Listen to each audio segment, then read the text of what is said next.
हमको बन के डिंग बेच दिया था अब की बार जाओ। जैसे ही गए भीतर प्रवेश कर रहे हैं, साइड में एक तरफ तो पंडित जी हवन कर रहे थे और जितने भी ग्वाल ब्रजवासी थे वो सब भीतर प्रवेश कर रहे हैं माताओं के पास। और जैसे ही गए माताओं के पास में जाकर के बोले, कृष्ण और बलराम गौ चराते चराते बहुत दूर तक आ गई माताओं, उनको भूख लग रही है, कच्चू खावे के टाइम दे दो। आचार्य व सुखदेव जी कहते हैं, राजन घर को घर नहीं कहते, न ग्रहम ग्रह विद्याऊ ग्रहिणी ग्रह मुच्यते। ईंट पत्थर से मकान बनाए जाते हैं सज्जनों, घर नहीं बनाए जाते। नारी को ही घर कहा गया है। स्त्री चाहे ना अपने घर को स्वर्ग बना सकती है, और अगर स्त्री चाहे अपने घर को वैकुंठ बना दे, और अगर स्त्री चाहे ना अपने घर को नरक का अड्डा भी बना सकती है।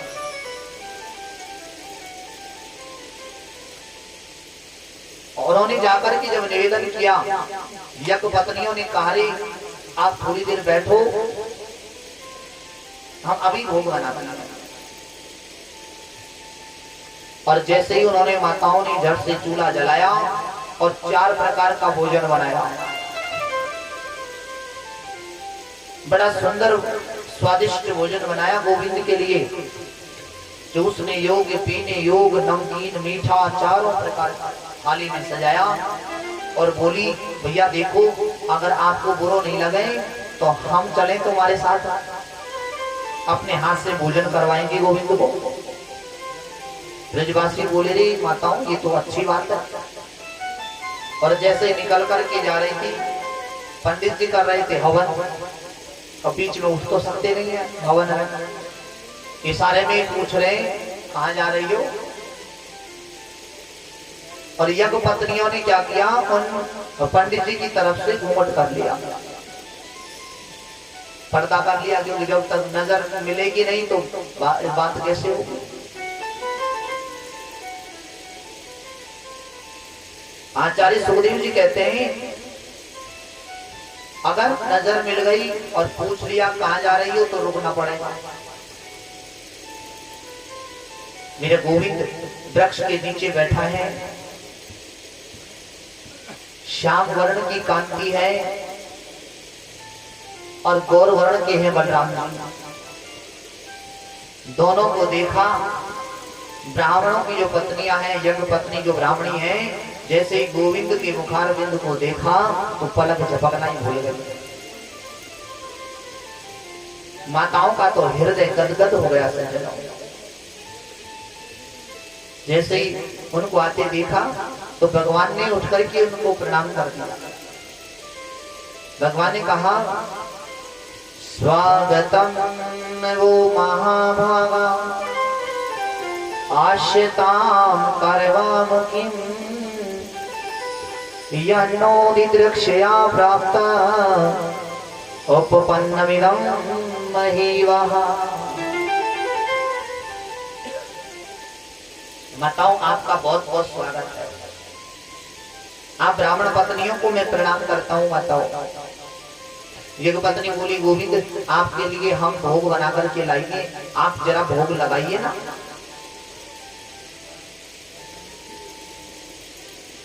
और ब्राह्मण पत्नियों ने क्या किया सज्जनों, गोविंद को उठा करके गोद में बैठा लिया,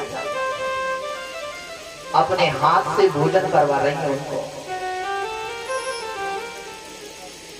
आचार्य जी कहते हैं, सुखदेव जी राजन वेद पढ़ते पढ़ते पंडित जी की दाढ़ी सफेद हो गई, लेकिन मन में भाव नहीं है। बुढ़ापा आ गया पंडित जी में, वेद शास्त्र पढ़ते पढ़ते हवन यज्ञ करते करते कमर 3 जगह से टेढ़ी हो गई, लेकिन उनको कृष्ण की प्राप्ति नहीं हुई। क्यों? क्योंकि उनके मन में था अभिमान। आप अंदाजा तो लगाओ, सारा संसार जिसकी गोद में बैठता है, आज वही परब्रह्म परमात्मा उन ब्राह्मण पत्नियों की गोद में बैठ करके और उनके हाथ से भोजन ग्रहण कर रहा है। अपने हाथ से भोजन करा रही है। भगवान बोले माताओं आप जो प्रसाद लेकर के आई हो ना बहुत अच्छा बना है, मुझे बहुत अच्छा लगा, पर मेरा एक निवेदन है, अब आप यहाँ से लौट जाओ, आप घर जाओ। कृष्ण को गोद में बैठा करके भोजन करवाने का परिणाम क्या हुआ, उन ब्राह्मण पत्नियों की भावना ही बदल गई, भूल गई सब कुछ, घर परिवार। भगवान बोले आप जाओ ना। बोले नहीं नहीं हम नहीं जाएंगे, क्योंकि जब हम यहाँ आ रही थी ना तुम्हारे पास में तो हमसे इशारे में पूछ रहे थे कहाँ जा रही हो, और अगर अब हम वहां वापस जाएंगी तो हमको घर में नहीं घुसने देंगे महाराज। भगवान बोले रे माताओं तुम जाओ तो सही, तुम्हारे पति पहले से भी ज्यादा सम्मान करेंगे तुम्हारा, क्योंकि सज्जनों भक्ति है ना दिखाने का स्वरूप नहीं है, भक्ति कभी दिखाई नहीं जाती, और भक्ति में बड़ी सामर्थ्य होती है सज्जनों, बड़ी ताकत होती है भक्ति में। जा पर कृपा राम की होई और ता पर कृपा करें सब कोई। अपने आप ईश्वर की जब कृपा होती है ना तो अपने आप सब नजदीक आ जाते हैं। कहा तुम तो घर की स्वामिनी हो, तुमको जाना चाहिए माता, तुम जाओ लौट लो। और इधर जो पंडित जी हवन कर रहे थे उनके मन में एक कलेश उत्पन्न हो गया, मन में बड़ी ग्लानि पैदा होगा। दिक जन्म न स्त्री वृद्ध विद्या दिक बहुज्ञता दिक कुलम दिक क्रिया रक्षा विमुखाए त्वरोषले। धिक्कार है हमारे जीवन में। अरे आज गोविंद हमारे पास आया और फिर भी हम उससे विमुख रह गए। जैसे ही ब्राह्मण पत्नियां लौटकर जब घर पहुंचने लगी, यज्ञ से खड़े होकर के जितने भी ब्राह्मण देवता थे सबने अपनी अपनी पत्नियों के चरणों में प्रणाम करने के लिए झुक गए। यज्ञ पत्नियां बोली थी स्वामी ये क्या कर रहे हो? नहीं नहीं नहीं, ये आपके ही चरणों का प्रताप है, आज हमें गोविंद मिल गया, हमने आपके चरणों में सच्चा प्रेम और भाव से सेवा की है, उसी का परिणाम है कि हमें गोविंद की प्राप्ति हो गई। आप जरा गौर करना मेरी बात पर। घर के अंदर जो बड़े होते हैं ना उनका सम्मान होना चाहिए। सास का, ससुर का, दादा दादी का सम्मान हमको जरूर करना चाहिए। एक बात और कहूं आपसे, अगर सास अच्छी है तो बहू को निभा सकती है, और अगर बहू अच्छी है तो सास को निभा सकती है, और अगर दोनों ही विपरीत हैं तो रोज घर में चकला बेलन रोज बजेंगे।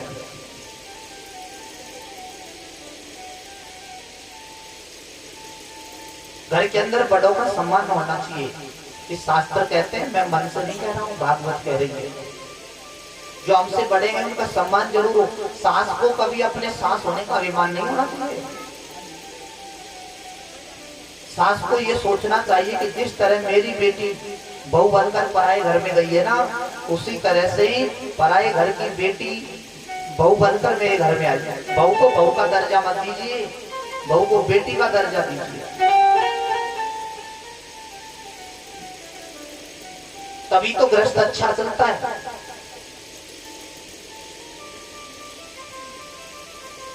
माँ बेटी के जैसा अगर प्रेम रहे, हमेशा घर में पति और पत्नी में प्रेम होना चाहिए।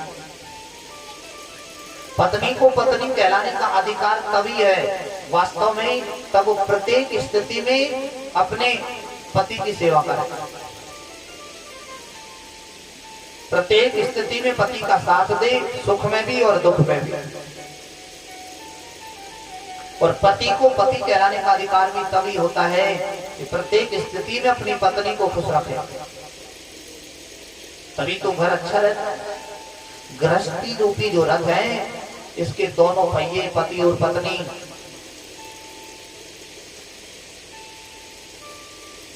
आचार्यवर कहते हैं राजन, वो कर्मकांडी जो ब्राह्मण थे ना, सारा जीवन वैसे बीत गया उनका, लेकिन पत्नियों के भाव को देख करके उनका जीवन ही बदल गया, परिवर्तन हो गया जीवन में। आचार्यवर कहते हैं राजन, एक बार भगवान श्री कृष्ण सुंदर सा एक भेष बनाया। किशोरी जी ने कहा कि तुम मुझसे मिलने के लिए आना, लेकिन गोविंद नहीं गई। तो किशोरी जी रूठ गई। जैसे ही हमारी राधा जी रूठ गई है, तो राधा को मनाने के लिए मेरा गोविंद मोरकुटी पे पहुंच गया। सखियों के साथ में राधा बैठी, मोरकुटी देखी आपने? गए हो क्या कभी? कोई मौका मिले तो मोरकुटी पे जरूर जाना। वृंदावन में बहुत पावन पवित्र स्थान है, जहां प्रत्येक पूर्णिमा के दिन मोरकुटी पे मोतीचूर के लड्डू बांटे जाते हैं। और लड्डू ही नहीं बांटे जाते, लड्डू बांटे जाते हैं, मोटे मोटे लड्डू बांटे जाते हैं। लाइन लगती है लोगों का प्रसाद लेने के लिए। मोतीचूर के लड्डू देखे कौन कौन खावे को मन करे, हाथ ऊपर करके बताओ। कभी मौका मिले तो जरूर पहुंचना, बहुत पवित्र स्थान है। सखियों के साथ में बैठिए। इधर मेरे गोविंद ने क्या किया, सुंदर सा रूप बनाया, एक थैला ले लिया, रंग बिरंगी चूड़ियां उसमें रख दी और माथे पे बिंदी लगा ली। सुंदर स्वरूप बना करके किशोरी जी को मनाने के लिए जा रहे हैं। ऐसा सुंदर रूप मानो यदि नंदलाला तुम होते लली तो गले कट जाते करोड़। इतना सुंदर रूप बना लिया भगवान। ये तो शुक्र है कि वो नंद के छोरा है, अगर छोरी होते ना, इतने सुंदर है भगवान तो फिर रोज गले कट जाते हैं। ऐसा रूप बनाया, सुंदर भेष बनाकर मेरे गोविंद वहां गए। थैला रख करके कांधे पे, और जो आते हैं ना मणिहारी, वैसा रूप बना करके मेरे गोविंद गए वहां पर।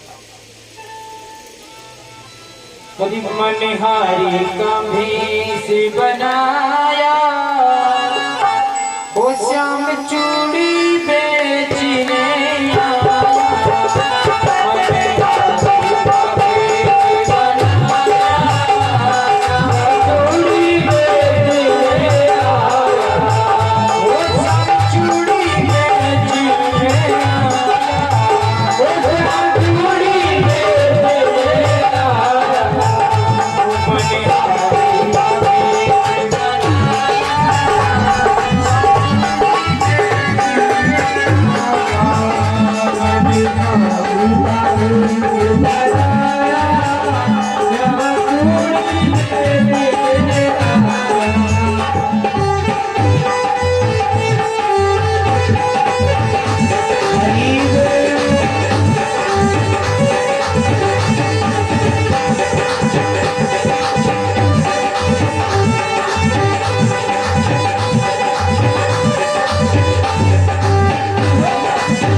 श्याम प्यारे की जय हो।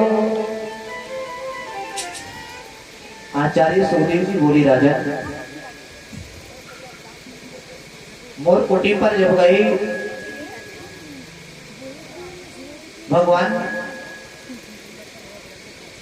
बड़ी से बड़ी लीला कर रहे हैं, और इधर राजन रास्ता बहुत सुंदर प्रसंग है। जिन गोपियों के साथ में मेरे गोविंद ने रास किया है, आप जरा चिंतन करो इनके बारे में 2 मिनट का। गोपी का मतलब क्या है? किसे कहते हैं गोपी? गो माने होता है इंद्रियां, और पी माने होता है पान करना, अर्थात गोभी इंद्रिये कृष्ण रसम पीवती इति गोपी। जो प्रत्येक इंद्रिय के द्वारा कृष्ण रस का पान करे उसे कहते हैं गोपी। चलते फिरते उठते बैठते प्रत्येक स्थिति में जो गोविंद का चिंतन करे उसे कहते हैं गोपी। ये गोपियां क्या है ये मैं आपको स्पष्ट करता चलूं। जब भगवान राम 14 वर्ष के लिए वनवास में गए थे, दंडक वन में से निकल करके जा रहे थे, और उस दंडक वन में रहने वाले जितने भी गाड़ी वाले संत महात्मा थे ना, भगवान के रूप को देख करके सोच रहे हैं, मन में भाव आ गया, अगर हम भी स्त्री होती तो इनकी सेवा करती, वन में इनके साथ साथ घूमती।